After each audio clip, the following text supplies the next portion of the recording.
Pakistan versus south Africa पहला test match जिसका आज दूसरा रोज है। 273 फॉर 9 साउथ अफ्रीका के जो टेल एंडर्स हैं वो मैच में खासी गिरफ्त बना चुके हैं और 62 रन्स की गालिबन ये लीड हो चुकी है।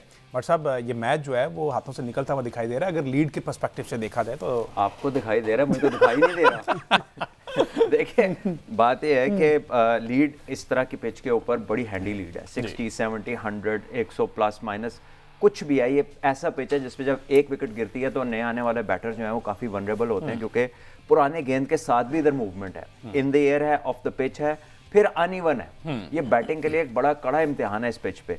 तो पाकिस्तान को पहले तो ये ख्याल रखना है कि लीड ना ज़्यादा ग्रो करे, ऑलरेडी 50 से ऊपर जा चुकी है।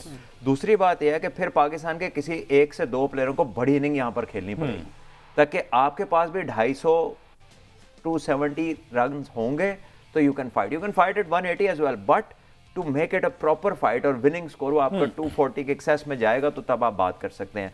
लेकिन आई थिंक अभी पहले तो ये लास्ट विकेट लें, Bosch I think outstanding cricket खेल रहे हैं। वनडे में भी जब उन्होंने बारी ली थी तो साफ पता लग रहा था कि टेक्निक बहुत अच्छी है और यहाँ आकर भी आई थिंक कि वो बहुत ही अच्छा खेल रहे हैं इस एडवर्स सिचुएशन में। और आप बैटिंग की लेंथ देखेंगे 9वें नंबर पे इस तरह का प्लेयर बैटिंग करने आया है जो टेक्निकली कितना साउंड है। सही। अच्छा, मीनवाइल ये भी बता दें कि हम 4 स्पेशलिस्ट बॉलर के साथ जा रहे हैं जिसमें हमने देखा प्रॉपर कोई भी हमने स्पिनर नहीं लेके गए। कंडीशंस कुछ ऐसी होंगी लेकिन इस सिचुएशन में आप ही समझते हैं कि सलमान अली आगा से बॉल करवा कर देख लिया जाए, शायद टेल एंडर्स जो हैं वो पिक ना करें स्पिनर को उस तरह से अगर उनका बल्ला सेट हो गया अगेंस्ट फास्ट बॉलर तो बिल्कुल देखना चाहिए। तो क्योंकि देखिए ये बात तो कमेंट्री बॉक्स में भी मैंने सुनी है, शायद रमीज भाई ने किया या मेरा ख्याल है उन्होंने किया कि आप अगर पार्टनरशिप लगती है तो आप अपना स्पिन को यूटिलाइज कर सकते हैं। बीइंग अ कैप्टन आप साइम अयूब मिस्ट्री बॉलिंग करते हैं, आप उससे 1-2 ओवर करा के देख सकते हैं, चाहे फील्ड खोल के कराएं क्योंकि वो तो एक ही बॉल अगर मिसरीड हो गया तो वो इनफ होगा विकेट लेने के लिए।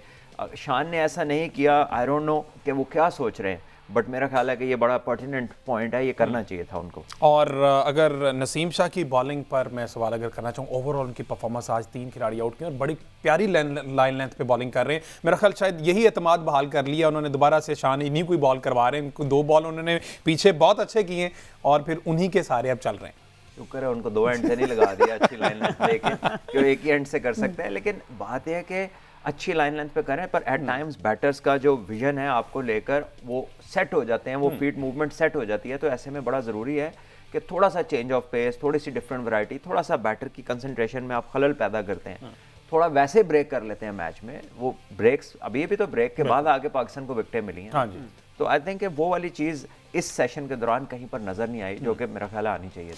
अच्छा इसमें जो आपने बैट्समैन का जो थिंकिंग अप्रोच है उसमें खलल डालने की बात की, इसमें कहीं ये भी हो सकता था कि मोहम्मद अब्बास के 2-4 ओवर कीपर जरा ऊपर ला के ट्राई किए जाते, जब मार्करम सेट होकर खेल रहे थे उनसे नहीं आउट हो रहे थे, तो इस किस्म का कोई टैक्टिक्स तैयार किए जा सकते थे? बिल्कुल किया जा सकता था। हमने लीड्स में पीटरसन के साथ ये किया था, मोहम्मद आसिफ की दफ़ा कामरान अकमल से रिक्वेस्ट की थी, आसिफ भी अच्छा नहीं लग रहा था उन्हें लेकिन उस तरह हमने पीटरसन को 2 दफ़ा आउट किया। वो पहले चल के खेलते थे मूवमेंट से बचने के लिए, जब वो क्रीज में स्टक हो गए तो वो बच नहीं सके फिर उससे। तो ये टैक्टिक्स हैं टीम के लिए, तो कुछ भी कर सकते हैं आप।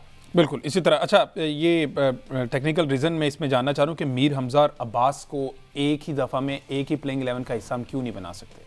क्योंकि दोनों बॉलर्स का जो कह लें कि उनकी जो स्पीड है वो तकरीबन एक जैसी है। You can't have 2 bowlers in a team के जिसका पता हो कि पिछला गेंद है ही नहीं, ठीक है ना। There is no threat on a short ball. आप पेस एंड बाउंस वाली पिचेस पे खेल रहे हैं, जब आप बैटर का थॉट प्रोसेस डिस्टर्ब करते हैं तो कहीं ना कहीं बैटर के जहन में आपकी स्पीड से रिलेटेड होता है कि यार ये पिछला गेंद कर सकता है, आपकी फीट मूवमेंट टेस्ट होती है, मेंटल आपकी थिंकिंग टेस्ट होती है। इमेजिन अ बॉलर जिसका आपको पता है कि पीछे करेगा तो चौका ही है, ठीक है, और आगे से फिर उसकी प्रिसीजन बहुत शानदार होनी चाहिए जैसे अब्बास किया है या मीर हमजा किया या आसिफ किया, लेकिन ऐसा आप एक ही बॉलर खिला सकते हैं। अच्छा अभी आपने अब्बास की व्हाट्सअप बात की, अब्बास का 3 साल बाद कमबैक हुआ है, ऐसा उस तरह से हमने देखा नहीं।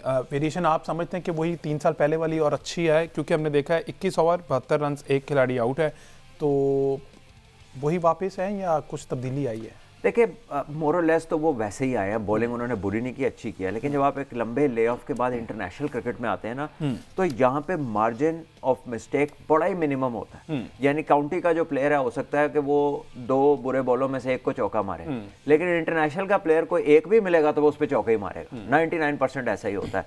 सो मार्जिन ऑफ एरर आपका कम हो जाता है, ऑल्दो कि वो बड़े तजर्बाकार हैं, लेकिन काउंटी प्लेयर से 3 साल से आप डील कर रहे हैं, suddenly you come to an international outfit जो अगर ये मैच जीतती है तो वो टेस्ट चैंपियनशिप का फाइनल खेलती है। तो वो सारे रेडी प्रिपेयर्ड हैं फॉर दीज कंडीशंस।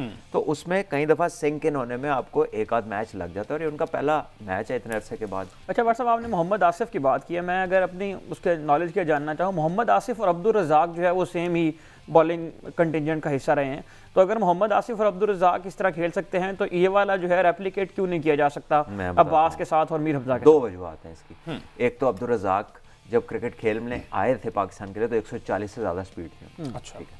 दूसरी बात है कि जब वो 130 पे आ गए थे तो साथ ही मैच विनिंग बैट्समैन भी तो थे ना इन दोनों में, तो कोई मैच विनिंग वाली बैटिंग वाला कोई अदर साइड ही नहीं है ना, फ्लिप साइड कोई नहीं है इनकी।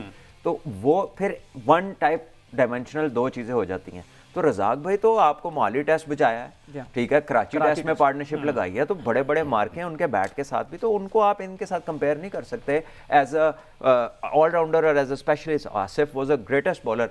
मैं समझता हूँ कि ये जो 2 बॉलर्स हैं ये बहुत अच्छे हैं, लेकिन they are not Asif, he was different, and Abdul Razak was multiply talented, 3-dimensional cricketer थे, तो वो इनका मैच नहीं है उन दोनों का और इन दोनों का। अच्छा, ये डिस्कशन ये गुफ्तगू इसलिए भी जरूरी थी कि हम चूंकि बहुत ज़्यादा हमारे जो शायकीन हैं क्रिकेट देखने वाले, उनको जब थोड़ी देर तक विकेट ना मिले तो फिर वो इस तरह की बातें करना शुरू हो जाते हैं। और मीर हमजा का चूंकि काफ़ी नाम आ रहा है कि मीर हमजा को होना चाहिए था, नसीम शाह पहले नसीम शाह की जगह पे जब लंच से पहले बार उन्होंने स्पेल किया तो उसमें लोग ये कह रहे थे कि नसीम शाह की जगह मीर हमजा को होना चाहिए। टेस्ट क्रिकेट में अजहर महमूद भी साथ खेलते हैं, 135 137 पे बॉल करते थे।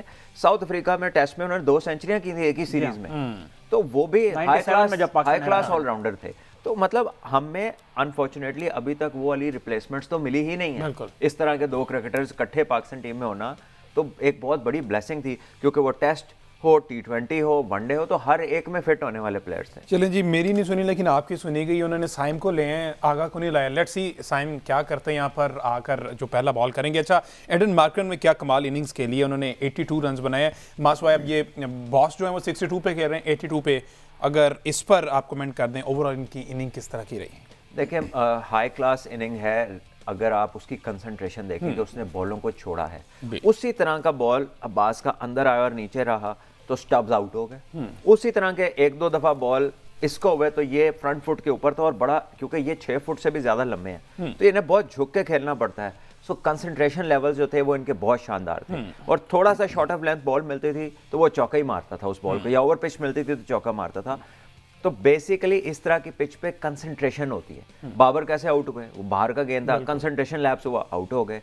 अगर आप साउथ शकील की इनिंग देखें, वो ऐसा लगता है कि प्री ऑक्यूपाइड माइंडसेट से आए थे कि मैंने एग्रेसिव खेलना, ठीक है, जबकि उनका ना ये रोल है, ना उनसे ये डिमांड थी, ना उस सिचुएशन की डिमांड थी, ठीक है। वो क्रिकेट खेलते तो यहाँ पे रन नहीं रुकते, लेकिन उन्होंने शॉट बनाने की कोशिश की।